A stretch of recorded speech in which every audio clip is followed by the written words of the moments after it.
Hoje começamos a falar do sistema digestório humano. Na verdade, quando a gente começa a falar de sistema digestório humano, o grande problema é entender que digestão não é simplesmente despedaçar moléculas. O que é a digestão? A digestão, na verdade, é quando a gente pega um determinado tipo de molécula alimentar, que vai ser dividido em alimentos plásticos e alimentos energéticos. Alimento plástico, assim, só para entender melhor, é o que dá plasticidade ao teu organismo, que define conformação estrutural. E alimento energético são aqueles que vão ser utilizados nas atividades metabólicas para abastecer elas como fonte de energia, tipo açúcares, né? Então, nesse caso, toda vez que nós temos que fazer um processo de digestão, nós vamos ter que dar um jeito de pegar um determinado tipo de alimento, então, e fazer a degradação, a redução dessa molécula nutritiva até seu menor pedaço. Então, as moléculas normalmente elas vêm em pedaços ou fragmentos grandes. Esses fragmentos grandes são grandes demais para a tua célula absorver. Então, digerir significa transformar uma molécula grande demais para a célula absorver, e transformar em fragmentos pequenos o suficiente para que a tua célula possa absorver e utilizar nas atividades ou estruturais ou energéticas. Sendo assim, o que acaba acontecendo é que essa molécula grande ela é chamada genericamente de polímero nutritivo. Polímero significa molécula grande formada por várias unidades. Então, o que a gente vai fazer com esse polímero nutritivo? Vamos decompor, vamos degradá-lo até sua menor unidade. A menor unidade de um polímero é chamada de monômero. Então, nós vamos pegar um polímero nutritivo e, através de reações mecânicas e químicas, nós vamos simplesmente degradar, diminuir de tamanho até chegar no menor pedaço, que é um monômero absorvível. Então, a ideia da digestão é essa. Só que isso tu vai fazer com todos os tipos de moléculas que contiverem, né, ou melhor, que estiverem contidas dentro da tua comida, dentro daqueles alimentos que tu ingere, dentro do pão, do leite, do ovo, da carne, não interessa o que tu está comendo. No momento que tu está comendo alguma coisa, teu corpo começa a tentar destruir e desmanchar para que o teu organismo possa realmente absorver. Então, quando a gente começa a analisar e ver que moléculas são essas, na verdade a gente vai ver que os polímeros nutritivos, eles pertencem àqueles grandes grupos de moléculas que a gente estuda lá no começo da biologia celular, na composição química das células, que são os glicídios ou açúcares, também chamados carboidratos, aonde a gente consome especialmente são os polissacarídeos, que são então as moléculas grandes. Depois, os lipídios ou gorduras. Terceiro, as proteínas ou peptídeos, também chamados de polipeptídeos, ou também ainda protídeos. E os ácidos nucleicos, também conhecidos popularmente por DNA e RNA. Então, nesse caso, os ácidos nucleicos são representantes, né, do nosso material genético. Toda vez que tu está comendo algum produto derivado de um ser vivo, né, seja de planta, seja de bicho, de fungo, não interessa, comeu, tem DNA, tem RNA, então tu vai ter que digerir isso aqui também, desmanchar isso aqui. Cada vez que a gente vai decompor essas moléculas, essas pertencem ao grupo dos polímeros, as moléculas grandes. Cada vez que a gente desmancha uma dessas, a gente vai retirar o seu menor pedaço, o seu monômero, aquele que vai servir como nutriente. Então, ao desmanchar um polissacarídeo, ou um carboidrato, vamos chamar genericamente assim, a gente está comendo alguns deles, especialmente o amido, que é um exemplo. Segundo, o glicogênio, que é o outro exemplo que a gente estoca, né, normalmente no fígado e nos músculos. Em terceiro, a quitina, que no nosso caso não tem, mas tem inseto, por exemplo, na casquinha deles, e ainda a gente vai encontrar também nos cogumelos, na parede celular. Então, nesse caso, a gente pode consumir algum desses tipos aí. Ao consumir algum desses tipos, a gente desmancha, degrada e tenta retirar o menor pedaço. O menor pedaço vai ser um monossacarídeo. Esse monossacarídeo, ele pode ser uma glicose, que é o mais famoso de todos, pode ser uma frutose, pode ser uma galactose. Então, nesse caso, quando a gente chegou nesse nível, na unidade, que é a glicose, frutose ou galactose, aí o teu corpo absorve e leva para as moléculas que têm que ser levadas ou para as áreas do corpo onde serão utilizados. Então, cuidado, porque nem todos os tipos de polissacarídeos podem ser degradados pelo teu corpo. Por quê? Porque boa parte dessas reações de decomposição e destruição são reações enzimáticas. E às vezes tu não tem a enzima necessária para fazer aquela degradação. É o caso de um carboidrato específico, de um polissacarídeo específico, que é a celulose. Então, algumas das moléculas que o nosso corpo ingere, ou precisa ingerir diariamente, nem sempre vão ser desmanchadas. Por quê? Porque teu corpo às vezes é incapaz disso. Sendo assim, nós temos vitaminas que não serão ingeridas, elas são absorvidas diretamente, sais minerais, que são iodo, ferro, magnésio, fósforo, potássio, né, sódio, todos esses são absorvidos diretamente junto com a água, a própria água e ainda celulose, por exemplo, no nosso caso é impossível. Por quê? Porque nós não temos a enzima chamada celulase para poder fazer isso. Nós vamos falar depois num capítulo à parte, tá? Numa aula à parte, que a celulase, por exemplo, não está presente no nosso organismo. Então, os indivíduos que conseguem absorver energia a partir de celulose, normalmente também não têm capacidade de decompor. Então, dentro deles, vive um outro ser vivo, que aí sim tem capacidade de degradar a celulose. É o que acontece, por exemplo, nas vacas, é o que acontece, por exemplo, lá nos cupins. Então, falaremos disso depois. Então, nesse caso aqui, essas moleculinhas, as vitaminas hidrossolúveis ou lipossolúveis, os sais minerais, a água, a celulose, não vão ter digestão, só absorção quando der para absorver. No caso da celulose, para nós, ela entra e sai ilesa, né? Então não tem digestão nem absorção. Mas os outros todos, sim, são só absorvidos. Então, nesse caso, temos um segundo tipo de molécula, que são as gorduras.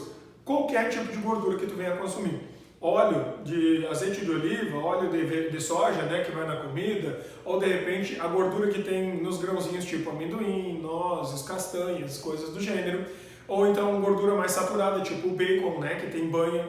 Qualquer uma dessas gorduras. Consumiu gordura, o teu organismo vai degradar essa gordura e transformar no menor pedaço de gordura existente, que vai ser ou um ácido graxo, que é o mais normal, ou um glicerol, um desses dois. Então teu corpo desmancha, reduz aos menores pedaços e aí começa a utilizar para outras finalidades. Para fazer um fosfolipídio, para fazer um hormônio esteroide, para fazer algum tipo de função dentro do teu organismo. Sendo assim, se sobrar gorduras, né, sobrar lipídios na forma de monômero, o teu corpo simplesmente estoca. E aí nós começamos a criar o nosso estoque de gordura, que é a gordura que fica sobre a pele, né? Banha na barriga, nas pernas e tal. Aí, terceiro tipo de molécula, então, que são os polipeptídeos, ou também chamados de protídeos, proteínas. Os polipeptídeos são vários peptídeos. Então, a gente sabe que o monômero é chamado de peptídeo ou aminoácido. Muito cuidado, tá? Os aminoácidos, na verdade, são unidades que montam proteínas. Mas é muito comum as pessoas confundirem os nomes e achar que os aminoácidos podem formar DNA ou RNA, ou ainda achar que os nucleotídeos, que são os que compõem o DNA e o RNA, podem compor os polipeptídeos. Cuidado para não fazer essa confusão. São coisas distintas, são moléculas bem diferentes, então a gente não pode confundir o que é um e o que é outro. Então, cuidando, polipeptídeos ou proteínas formadas de aminoácidos e ácidos nucleicos, ou seja, material genético, formado de nucleotídeos. Lembrando que os aminoácidos são 20 tipos diferentes, os que tem na natureza, e esses 20 tipos divididos em naturais e essenciais. Aí, os naturais são aqueles que o corpo, né, tem que fabricar, e os essenciais são aqueles que tu tem que adquirir através da tua alimentação, que são aqueles que vão vir através das vitaminas. Então, os nucleotídeos são 5 tipos só, que são a adenina, a guanina, a timina, a citosina e a uracila, ou uracil. Nesse caso, são aquelas unidades compostas de uma base nitrogenada, de uma pentose, do tipo ribose ou desoxirribose, e um fosfato. Os 3 pedaços juntos constituem um nucleotídeo. Então, cuidado que são coisas bem distintas quando a gente estiver falando aqui. Sendo assim, o nosso organismo ele vai ter que pegar qualquer uma dessas moléculas e, ao decompor essas moléculas, ele vai ter que retirar esses monômeros. Tendo sido feito esse tipo de atividade, estando pronta essa atividade, o teu corpo só absorve. Então, ao longo do trato digestório, que está aqui, eu tentei esquematizar mais ou menos para ver se fica mais fácil de visualizar as coisas, o nosso corpo começa a quebrar as moléculas grandes, os polímeros, para transformar em monômeros, em unidades absorvíveis, passíveis de sofrerem absorção. Essa é a ideia do processo de digestão. Considerando isso, então, o nosso organismo ele constitui esse sistema de digestão em, primeiro, a boca, com a cavidade bucal contendo dentes, língua e mais as glândulas salivares, os 3 atuando diretamente na atividade inicial da digestão. Depois, o fundo da garganta, chamado de faringe. Para que a gente saiba a hora de engolir aí a língua, ela toca lá naquela bolinha que tem no fundo da garganta chamada de úvula. Quando tocou lá o cérebro, você liga que tem que fechar a parte da frente, que é o sistema respiratório, né, que é a traqueia. Então isso fica trancado. Aí o alimento passou pela faringe, já cai diretamente dentro da porção essa vermelhinha aqui, que é o esôfago. Então, boca, faz uma parte, depois faringe, esôfago. O esôfago já tem uma constituição totalmente muscular, um tipo de fibra muscular lisa. São aquelas fibras que o teu corpo não coordena, que são as fibras de controle involuntário. Então o que é que acontece? O músculo empurra através de movimentos de onda, chamado de peristaltismo ou movimentos peristálticos. É uma onda que faz uma bola e vai empurrando a bola. Essa bola que está descendo, então, é uma bola de comida, portanto ganha o nome de bolo alimentar. Caiu, passou pelo esôfago, entra dentro do estômago, que é esse órgão grande aqui.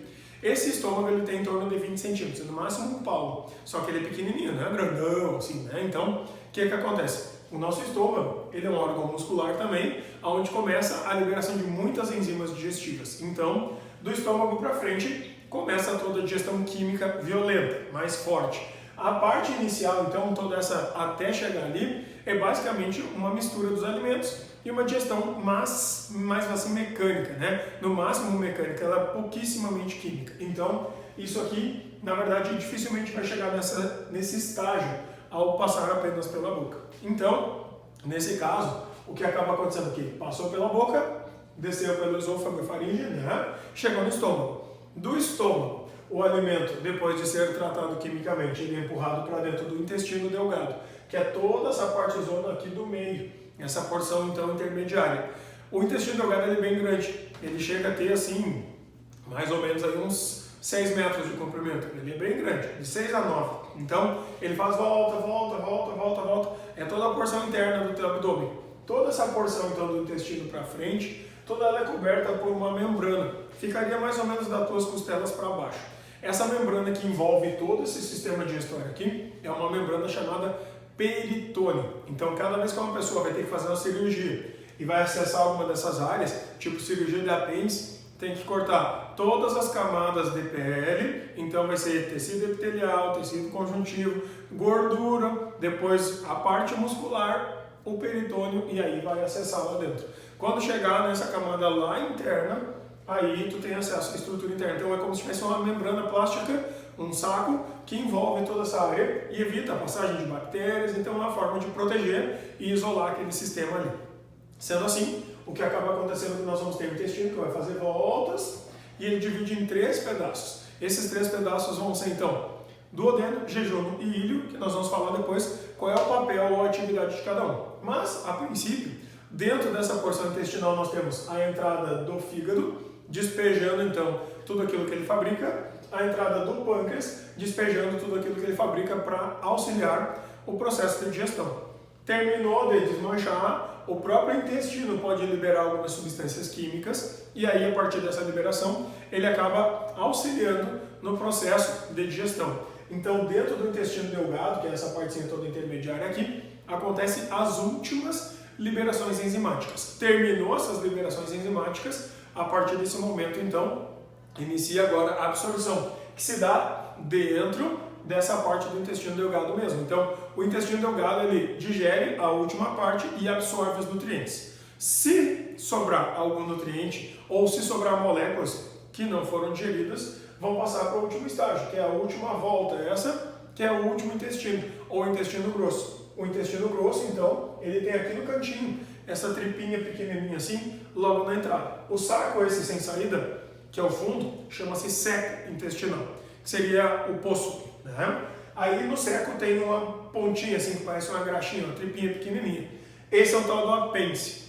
O nosso apêndice, na verdade, ele é uma estrutura, é um resquício de um órgão que lá no passado um dia funcionou para fazer alguma determinada atividade. A gente imagina que lá no passado dos humanos, esse pedacinho do apêndice servia para fabricar celulases com as bactérias que tinham ali e basicamente ajudava a digerir a celulose para nós.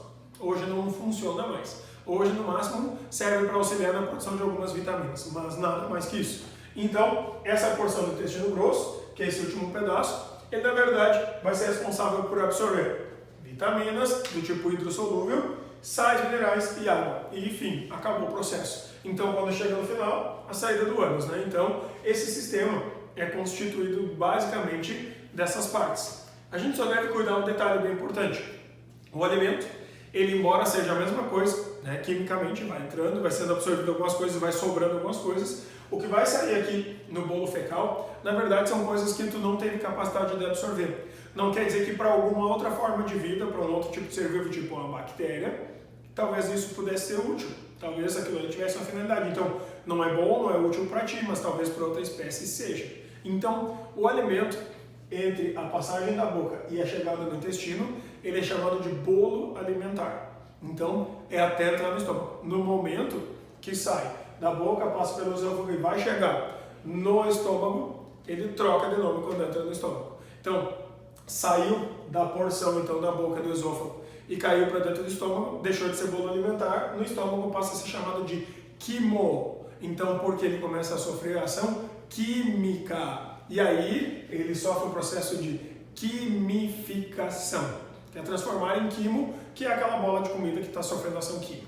Aí, assim que o estômago terminou suas atividades e manda para dentro do intestino delgado, durante toda a passagem do intestino delgado, fazendo todo aquele monte de voltas, ele é chamado de quilo. Então ele sofre um processo agora de quilificação, onde ele já era uma substância toda ela modificada quimicamente e agora vai passar a sofrer uma alteração de pH para corrigir o pH e fazer a digestão correta. Então ele vira o quilo. Então o quilo é enquanto passa dentro do sistema digestório na porção do intestino. E então, do delgado, né? Quando saiu do delgado e vai entrar dentro do intestino grosso, a gente considera que o que deu para fazer foi aquilo. Se não deu para fazer mais coisa, acabou a capacidade digestiva, então agora só absorve água, sais minerais e vitaminas. Então, ao entrar dentro desse intestino grosso, a gente já considera que é bolo fecal. Então, quanto mais perto do final, mais bolo fecal é. No começo, aqui no início do intestino grosso, ele na verdade nem é bolo fecal, ele é uma água fecal. Na verdade, tem um monte de líquido ali com sais minerais, com vitaminas e cheio de restos, de sobras. Aí o que vai acontecendo? Ao longo desse intestino, tu vai absorvendo a água e vai sobrando realmente só as sobras, só o que tu realmente não consegue absorver. Isso vai formar as fezes. Então, o que acaba acontecendo é que a gente vai ter uma mudança de nomes de bolo alimentar para quilo, para bolo fecal. Essa é uma coisa importante. Segunda coisa que corrige e coordena parte do processo de digestão, que são as variações de pH, que é o seguinte: quando a gente tem o alimento entrando na boca, a boca ela tem um pH que vai de levemente ácido, bem pouquinho ácido, a levemente básico. Então, o pH da boca ele deve girar em torno da neutralidade, em torno do 7. Então, ó, a variação de pH na boca é aproximadamente 7, ou seja, neutro, né? Então, as enzimas que tem dentro da boca e o processo todo de mastigação devem acontecer em um pH próximo do neutro. Sendo assim, o que acaba acontecendo é que fica neutro até entrar no estômago. Dentro do estômago, a gente vai ter a liberação do suco gástrico e esse suco gástrico é muito ácido, muito ácido. Então, o que acaba acontecendo é que dentro do estômago a gente vai ter a variação, que era do neutro, que estava dentro desse espaço anterior, e ao cair para dentro do estômago, ele fica muito abaixo de 7. Então, no estômago o pH é bem ácido pela presença de HCl, o ácido clorídrico. Então, dentro do estômago, todo o processo de digestão química que acontece ali é abaixo de 7. Então, um pH que fica entre 1,5 e 2,5 dentro da área do estômago. Saiu do estômago e entrou para a porção do intestino delgado, troca o pH pela última vez e vai assim agora até o final. Ele sai de um pH que era menor que 7, um pH ácido, e agora sobe o pH por causa da presença de bicarbonato e começa a subir, passa de 7 e fica ali entre 7,5, 8,5 até 9. E aí fica um pH alcalino, ou seja, um pH básico, acima de 7. E aí, da portinha que entra para dentro do intestino delgado até o final do sistema digestório, vai acontecer tudo em pH alcalino. Então, essas variações de pH, elas não mudam, são sempre assim. Então, o que acaba acontecendo é que nós temos uma alteração de pH dentro do sistema digestório, porque as enzimas que estão dentro da boca só trabalham em pH próximo de neutro. As enzimas que atuam dentro do estômago só trabalham em pH bem ácido. As enzimas que atuam no intestino delgado só atuam em pH bem alcalino. Então, cada enzima dentro do seu setor, onde o pH é adequado, a enzima é adequada e o substrato que vai ser digerido é o adequado. Então, sabendo dessas características, sabendo dessas peculiaridades e particularidades de cada uma dessas áreas, vamos falar especificamente então, começar a falar de como é que funciona o sistema. Então, inicialmente, primeira partezinha, a parte que está dentro da cabeça, né, que é a cavidade bucal. A gente sabe que a cavidade da nossa boca ela tem que ter até um formato correto de céu da boca para a mastigação poder dar certo, né, acontecer corretamente. Então, na boca, a cavidade bucal, que é um espaço, é uma área, a gente vai ter então muita digestão mecânica, que é mastigação, né, triturar o alimento, e pouca digestão química. Então, mais digestão mecânica, que é mastigar, e menos digestão química, que é tratar quimicamente. Não é que o teu organismo criou isso para essa finalidade. Na verdade, o que acaba acontecendo é que a gente sabe que a gente mastiga por um período curto de tempo, que isso não dá tempo suficiente para as enzimas fazerem uma digestão química. Automaticamente, o que acaba acontecendo é que a gente acaba tendo uma digestão mecânica um pouquinho maior e uma química menor, porque não dá tempo da digestão química acontecer corretamente. Então, a gente deveria mastigar bastante, dar tempo de fazer uma mastigação correta e também de fazer um tratamento químico adequado. Isso seria o melhor. Então, considerando esse tipo de coisa, o que acaba acontecendo é que a boca ela acaba tendo um papel assim meio rápido, meio curto dentro da atividade toda digestiva, em que predomina a atividade da mastigação. Por isso, mais digestão mecânica, que é trituração de alimentos. Aí, lembrando que dentro da boca, a gente vai chamar esse alimento, esse monte de comida que tu está comendo, de bolo alimentar. Realmente é uma misturança de comida, por isso que ganha o nome de bolo alimentar. Então, dentro da boca, a gente encontra 3 estruturas, que são a língua, os dentes e as glândulas salivares. São 3 tipos de órgãos que estão envolvidos com o processo de digestão que acontece dentro da boca. Sendo assim, a parte da língua, como a gente sabe, a gente tem como principal papel ficar movimentando o alimento e sentir os gostos, né? O doce, o amargo, o azedo, o salgado, e aí tem um paladar diferente, né? Um tipo de gosto diferente, que nem todos os livros trazem, chamado gosto umami. O que é esse gosto umami? Os cientistas japoneses perceberam, depois outros cientistas começaram a ver também, que umami na verdade é um gosto, é uma capacidade de perceber o gosto de determinados aminoácidos, que alguns estão na carne, alguns estão no leite, mas em geral em produtos derivados de animais. Então esse gosto umami é um gosto diferente, atípico, que está nos alimentos que a gente consome com muitas proteínas. Tá? Então é um gosto específico para um ou outro determinado aminoácido. Mas, fora isso, o gosto principal são aqueles 4 gostos que a gente tem, né? O doce, salgado, azedo e o amargo, ou o ácido e o amargo. Então, nesse caso aqui, paladar, que é essa parte do gosto, e ainda a movimentação dos alimentos. Então a língua sobe, desce, sobe, desce, sobe, desce e empurra para o lado. Então ela empurra para o céu da boca e empurra para as laterais onde estão passando os dentes batendo. Então a ideia é que o dente, pum, esmague. Tanto é que às vezes a gente dá uma dentada na língua sem querer, né? Então a ideia do alimento é justamente ser empurrado para baixo da fileira de dentes. Então a curvatura do céu da boca tem um papel importante nesse sentido. Garante uma respiração melhor e garante também uma mastigação melhor. Considerando isso, então, o que acaba acontecendo é que a língua tem esses principais tipos de papel, que é movimentar os alimentos até ele ser empurrado para dentro da fileira de dentes e ser mastigado. E segundo, sentir o gosto das coisas, para evitar que tu coma uma coisa que não deveria, por exemplo. Isso é um instinto animal que ajuda a gente a se alimentar das coisas corretas.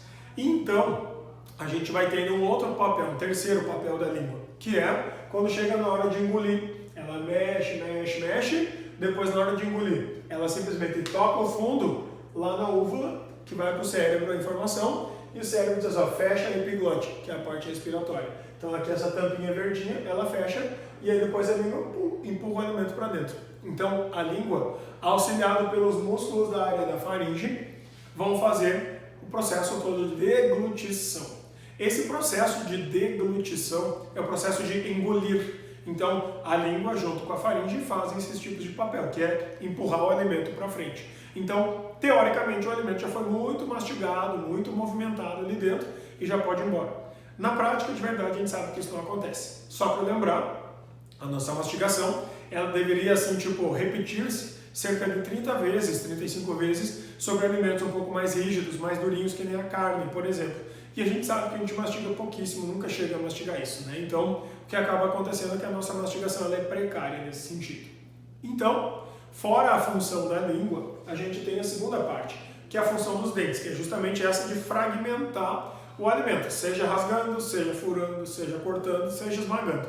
Então, quando acontece isso, nós temos o papel da dentição. Só que a nossa dentição, ela é dividida em duas. A dentição inicial ou dentição decídua, que é aquela que desce, que cai, chamada de dentição de leite, né, os dentes de leite, que são aqueles que as crianças até ali pelos 10, 12 anos estão trocando. Teoricamente, logo em seguida, está tudo trocado. Então, essa dentição, são a dentição provisória, né, são 20 dentes. Esses dentes contam apenas com dentes que são os incisivos, os da frente, os carnívoros e alguns molares. Aí o que acaba acontecendo? Quando a gente troca essa dentição jovem, né, para uma dentição adulta, a gente vai trocar por dentes permanentes, que é a segunda dentição, ou aquela que teoricamente deve morrer contigo. Quando acontece isso, essa segunda dentição, ou seja, a permanente, na verdade, é uma dentição que vai ter 32 dentes. Então, da onde vem esses 12 dentes a mais, né? Esses 12 dentes a mais vêm a partir do crescimento de pré-molares, logo atrás dos caninos, e ainda o último par de molar em cima e embaixo dos dois lados, que é o tal do dente do siso, mas é um terceiro par de molar, tá? Ele fica no fundo. Sendo assim, esses 32, eles crescem especialmente na área de mastigação, que significa, aqui na fase jovem a gente se alimenta de leite, de coisas, teoricamente, mais terras, macias e moles. Agora, quando a gente começa a ficar mais velho, aí sim, ó, vamos comer coisas melhores, coisas mais consistentes, então tem que mastigar melhor. A ideia evolutiva era essa. Não quer dizer que a gente tenha que obedecer, né? Nem sempre a gente obedece, mas a ideia é essa. Então, como estão distribuídos ou divididos esses 32 dentes? Eles estão distribuídos da seguinte forma. Primeiro, são 8 incisivos, que tem o papel de fazer o corte, né? Função de fazer corte. Quais são os incisivos? Os 4 de cima e os 4 de baixo bem no meio, tá? Aqueles que quando a gente morde um pão ou morde uma maçã, é os que deixam uma marca na casca da maçã ou a marca no pão que tu mordeu, aqueles que fizeram o corte. Esses que fizeram o corte, então, são os nossos dentes incisivos, que fazem a incisão, que significa o corte.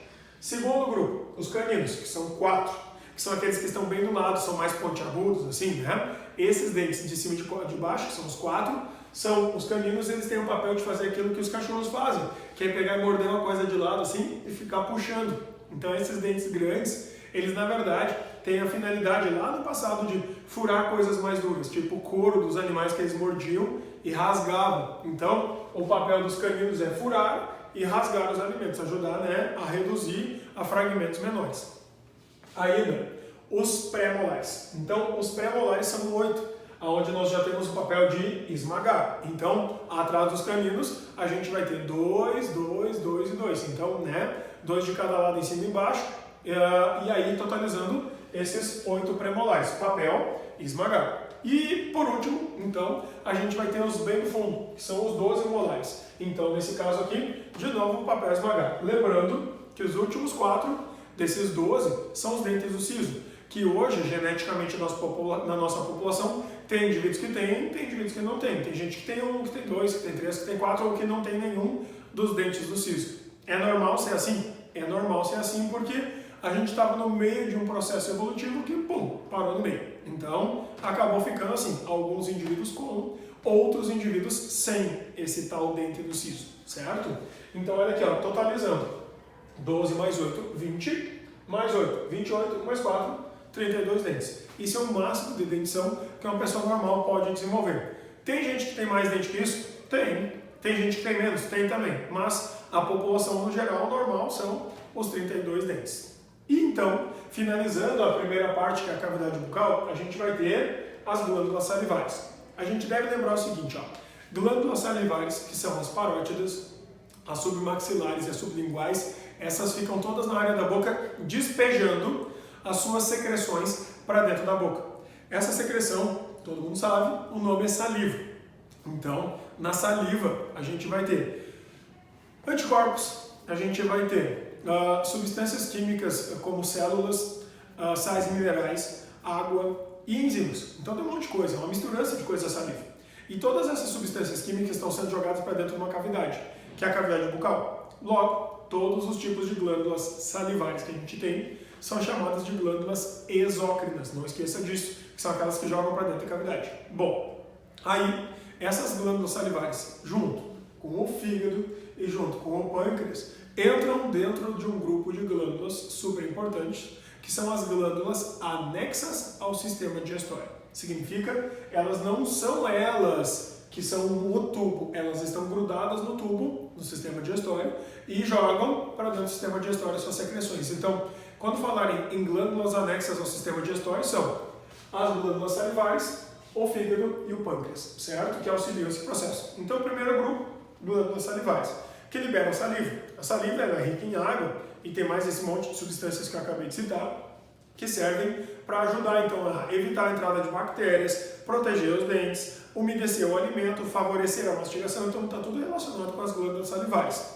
Sendo assim, papel inicial, umedecer o bolo alimentar. Por quê? Porque a gente sabe que comida molhada é mais fácil de desmanchar. É só tu pensar numa bolacha. Se tu mastigar uma bolacha seca, ou mastigar uma bolacha que foi molhada no café ou no leite, sabe que a bolacha que está molhada ela é muito mais mole, então mais fácil de degradar, por isso que tem que umedecer o alimento. Segundo, a gente sabe que dentro da saliva a gente tem, aí sim, é importante para nós, para fazer parte da digestão química, uma enzima chamada ptialina ou amilase salivar. Aqui é a primeira vez que o teu corpo tenta ter algum tipo de digestão química. Se tu mastiga muito pouco, engole muito rápido, isso é pouco. Se tu mastiga bem e dá um tempo para a enzima agir, aí a digestão química é maior. Mas em geral as pessoas quase não têm digestão química na boca, tá? Por causa do tempo de mastigação. Sendo assim, a amilase salivar atua sobre o amido. Pela primeira vez, a gente vai ter ação sobre polissacarídeos, sobre carboidratos. Especialmente o amido, que é o principal tipo, então, de molécula que o nosso corpo usa como fonte de energia de carboidratos. Então, tá no pão, tá na cerveja, tá no milho, tá na mandioca, tá na batata, que são alimentos que a gente consome demais. Massa, arroz, feijão, batata doce, todos esses têm. Então, o que acaba acontecendo? A gente vai ter várias vezes as amilases aparecendo. Só que a salivar, obviamente, aparece só na saliva. E isso vai iniciar todo o processo de digestão química.